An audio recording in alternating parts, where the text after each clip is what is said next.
नमस्कार, मैं स्मृति सिंह और आप देख रहे हैं साप्ताहिक कार्यक्रम रूबरू।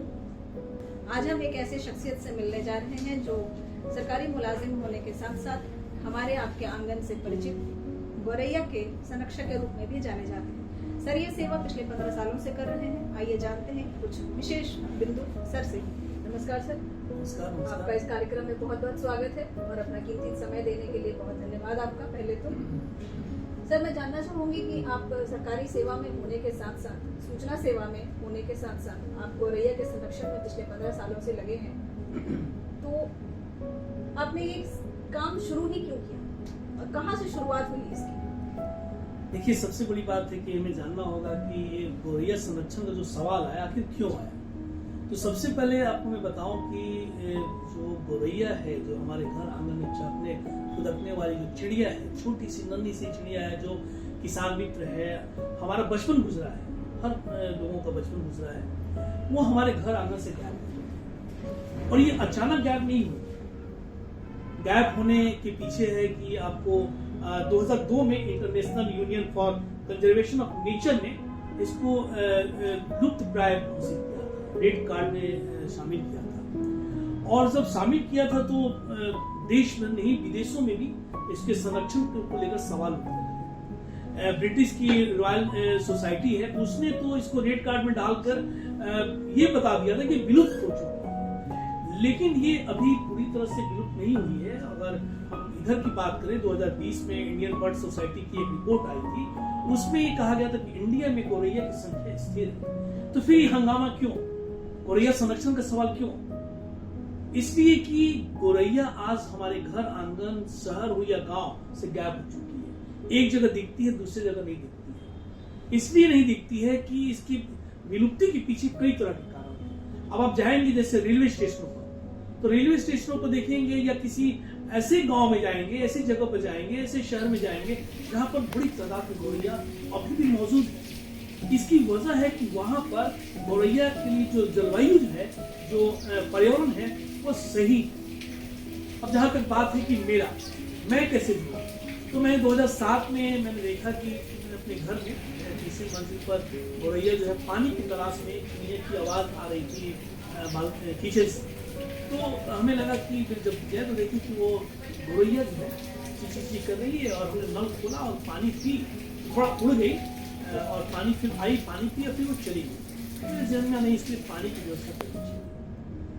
हम तो पानी मांग सकते हैं, लेकिन वो क्यों मांगेगी, कैसे मांगेगी? क्यों तो मांगेगी, क्यों प्यासा, लेकिन मांगेगी तो चीची कर रही है, उसकी भाषा तो समझ नहीं रहे। फिर हमने एक आइसक्रीम का जो प्लास्टिक का बर्तन होता है, उसमें वो गमले में रख दिया, बालकनी में, किचन बालकनी में रखा, और वो चिड़ी आने लगी और पानी पीने लगी। मैंने देखा आती होगी बहुत सारी, लेकिन 2 से 3 से 4 आने लगी।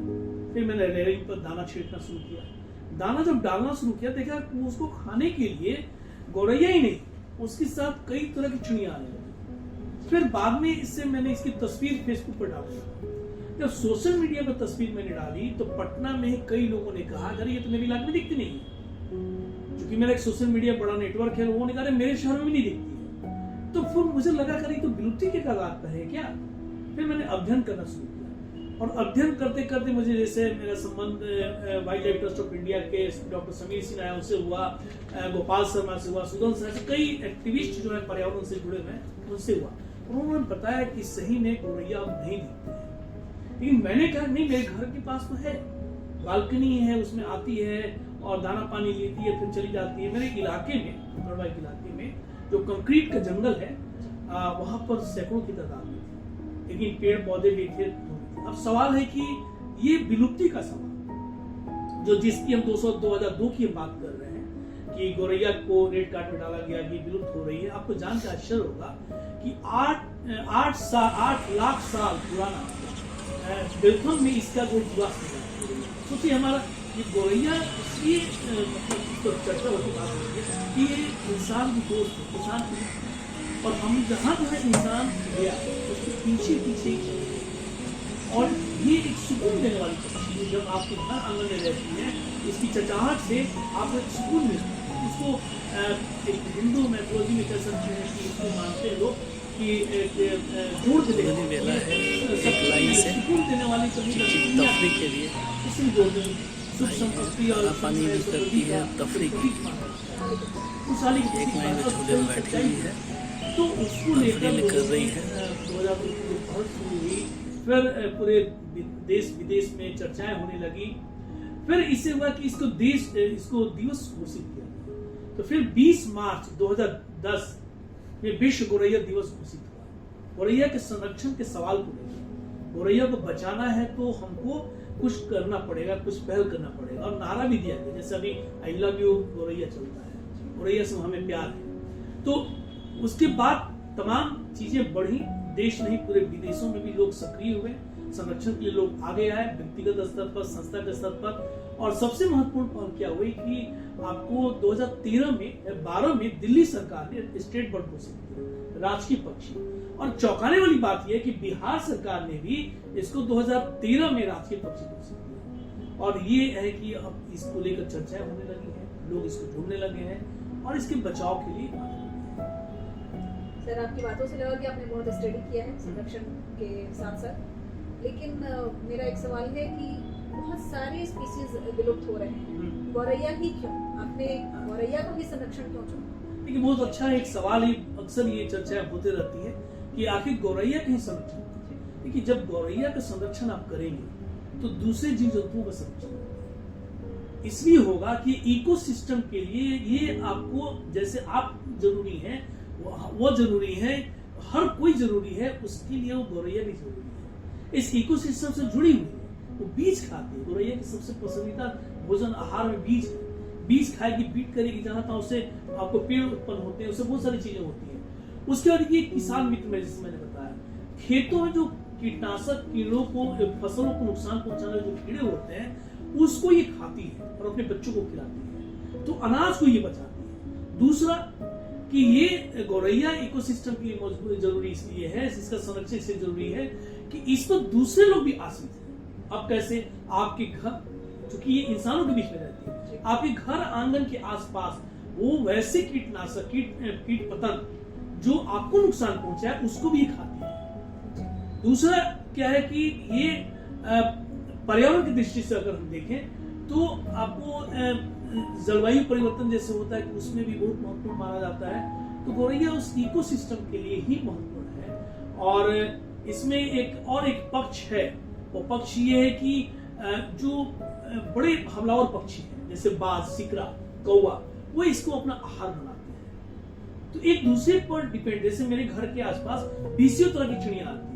जब हम गौरैया संरक्षण के लिए दाना पानी रखते हैं, आहार रखते हैं, तो दूसरी चिड़ियां भी आती है उसको खाने के लिए, और गौरैया को खाने के लिए दूसरी चिड़ियां आती है, हमलावर चिड़ियां आती है। तो उसके एक चेन बना हुआ है, इसलिए बहुत जरूरी है। फूड चेन तो प्रकृति का नियम है।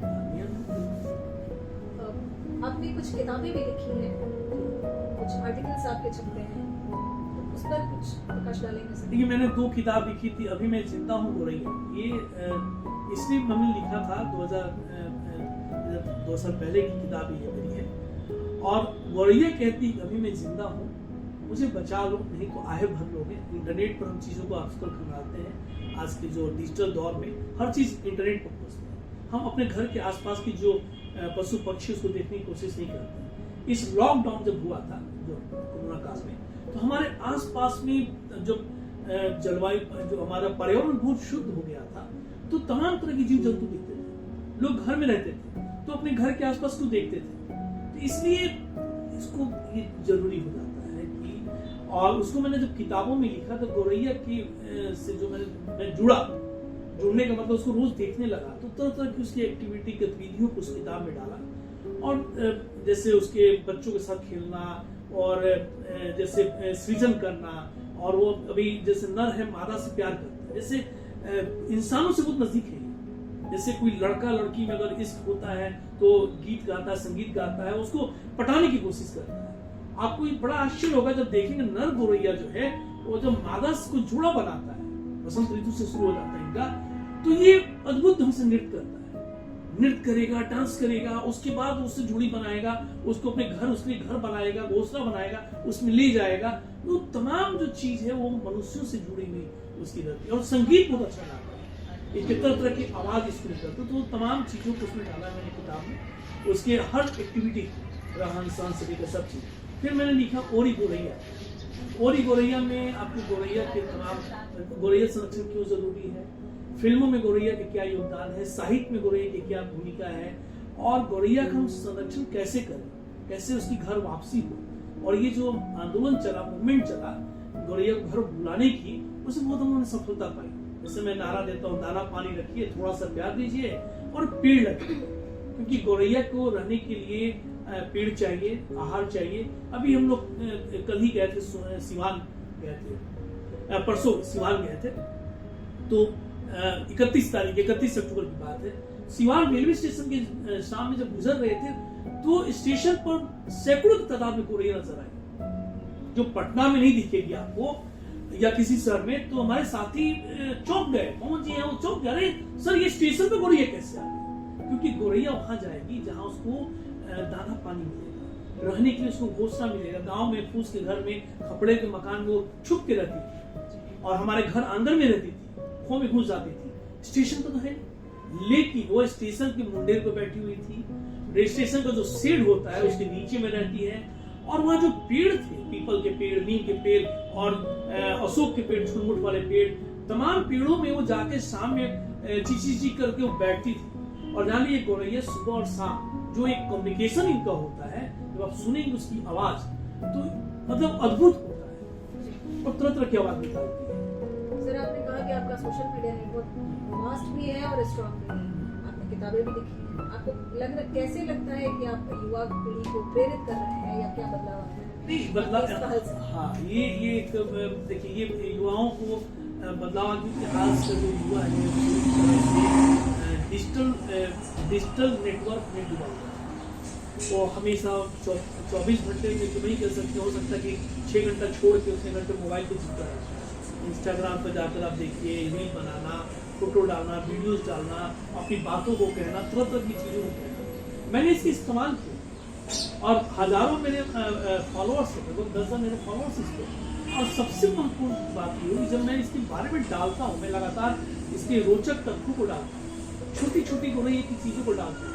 जैसे गोरैया अपने बच्चे को जो दाना खिलाती है, चावल खिलाती है, चावल बचपन में नहीं खिलाएगी, जब बच्चा होगा 15 से 1 महीने के नीचे, वो जब कीड़े खिलाएगी या चावल भी खिलाएगी तो उसके गले के चोंच जो होता है ना, उसके पूरे अंदर डुबो के खिलाती है।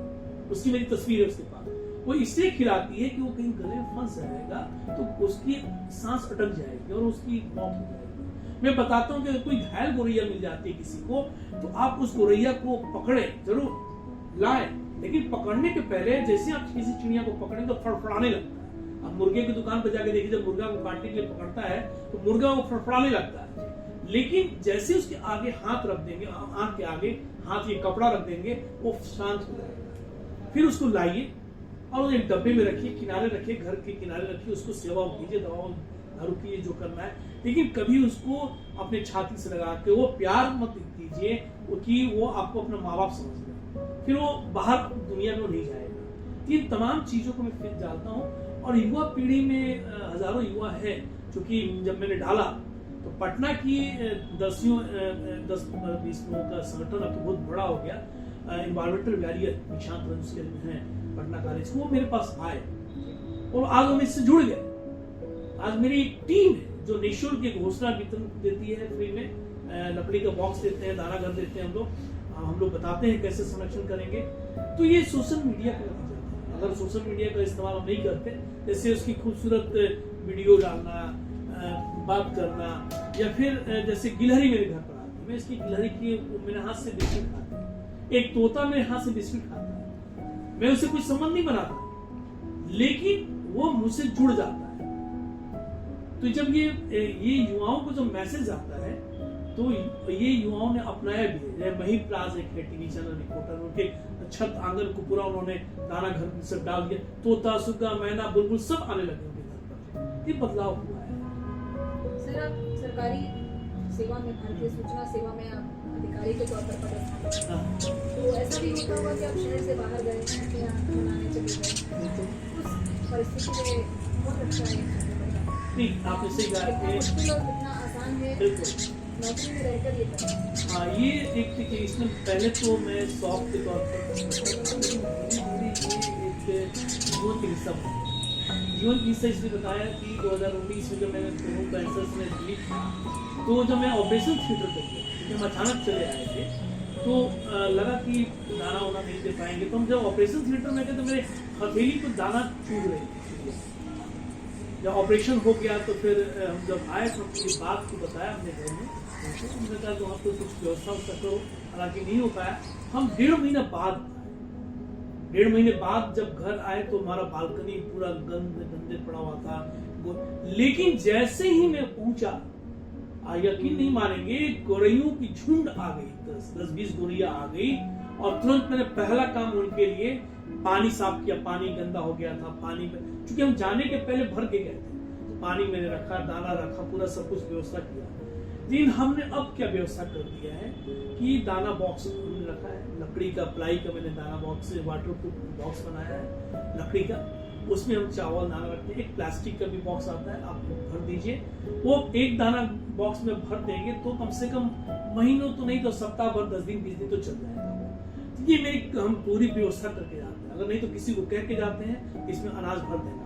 दूसरा पानी के लिए भी हम व्यवस्था करके जाते हैं कि हर दिन उसको बदला जाए, क्योंकि गोरैया आपको गंदा पानी नहीं पीती है। जब हम पानी रखते हैं मिट्टी के पॉट में, तो कौवा आपको उसमें मांस का टुकड़ा डाल देता है, वो भी पीने आएगा। उसकी फितरत है कि वो पानी डुबो के खाना पीता है और खाता है, तो मैं उसको बदल देता हूँ। देखिए, बहुत लोग गोरैया का संरक्षण इसलिए नहीं करते हैं क्योंकि उनके घर आंगन में कपड़े पसारे जाते हैं। जब गोरैया को, मैंने कहा ना, गोरैया का संरक्षण करें तो दूसरी चिड़िया नहीं आएंगी, कौवा कबूतर सब आएंगे, बिट करेंगे, गंदा कर देंगे, तो इसलिए। लेकिन हम उसको इसको अवॉइड करते हैं, इसको नजरअंदाज करते हैं, लोगों को बताते हैं कि जब आए तो उसको भगा दीजिए और उसका संरक्षण कीजिए। तो ये व्यवस्था हमने कर दी, और आज वो व्यवस्था चल रहा है कि 12 महीने कर सकते हैं, और 24 घंटे रहता है। हालांकि शाम में 5-6 बजे के बाद वो नहीं आती है दाना चुगने। जी, युवा पीढ़ी के लिए और जो ये काम करना चाहते हैं, चाहे किसी भी उम्र वर्ग के हों, उनके लिए क्या संदेश देना चाहेंगे? देखिए, बहुत सारे लोग जैसे स्पैरोमैन लोग बोलते हैं, जैसे गुजरात में स्पैरोमैन है, हमारे जगत लिखा हमारे अर्जुन सिंह है, सुशील है, मैं हूँ। तो कोई मुझे गोरैया स्पैरोमैन अक्सर बोलता है, कोई गोरैया बाबा बोलता है, कोई मतलब तरह तरह के लोग विशेषण से जोड़ते हैं। तो यहाँ पर क्या है, हर व्यक्ति को स्पैरोमैन, चाहे वो महिला हो, पुरुष हो। मैं बताऊं कि हमारी इस सहयोगी है मोहन जी की दादी 84 साल की थी, वो मेरे लिए धान की बाली कूट के लाती है, ठीक है। और उनके साथ कौन की बेटी जो है वो भी मतलब वो इतना जुड़ाव हो गया है कि गांव से पाली आता है। गोरैया को धान बहुत पसंद है, तो छिलके। तो हम ये मैसेज हम बताते हैं लोगों को, युवाओं को, कि आप जो दिन भर आप चैटिंग करते हैं, कुछ भी करते हैं, अब एक शौक पालिए, क्योंकि ये जिंदगी बहुत मुश्किल से मिलती है। अगर आपने किसी का संरक्षण कर दिया और वो उसका संरक्षण कर रहे हैं, जो इस प्रकृति के लिए, इस पर्यावरण के लिए अहम वो है, तो आप हैं।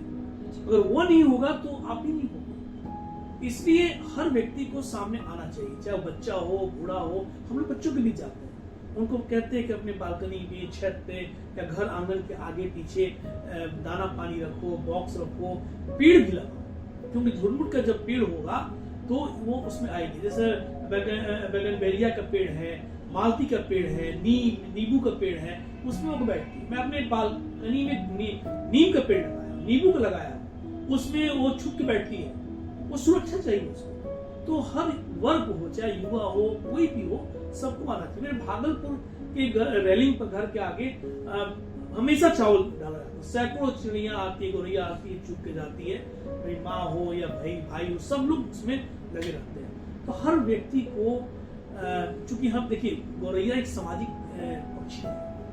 सामाजिक पक्षी मतलब इंसान सामाजिक प्राणी है, तो गोरैया भी सामाजिक है, इसलिए तो हमारे घर आंगन में रहती है। गोरैया पहाड़ों पर भी रहती है, लेकिन जिस गोरैया की हम बात करते हैं वो घरेलू गोरैया है, हाउस स्पैरो। तो वो हाउस स्पैरो हमारे घर आंगन में ही रहती है। ये पूरे विश्व की बात है। जैसे हर वर्ग को आगे आना चाहिए और उसके लिए पहल करनी चाहिए। अभी आप देख रहे थे साप्ताहिक कार्यक्रम रूबरू, जिसमें बिहार एवं दिल्ली की राजकीय पक्षी गोरैया के और साथ ही इंसानों के दोस्त बिहार एवं दिल्ली के राजकीय पक्षी तथा इंसानों के दोस्त गौरैया के संरक्षक श्री संजय कुमार जी से बात हो रही थी। अगले सप्ताह फिर मिलते हैं एक नई शख्सियत के साथ, एक नए विषय के साथ। तब तक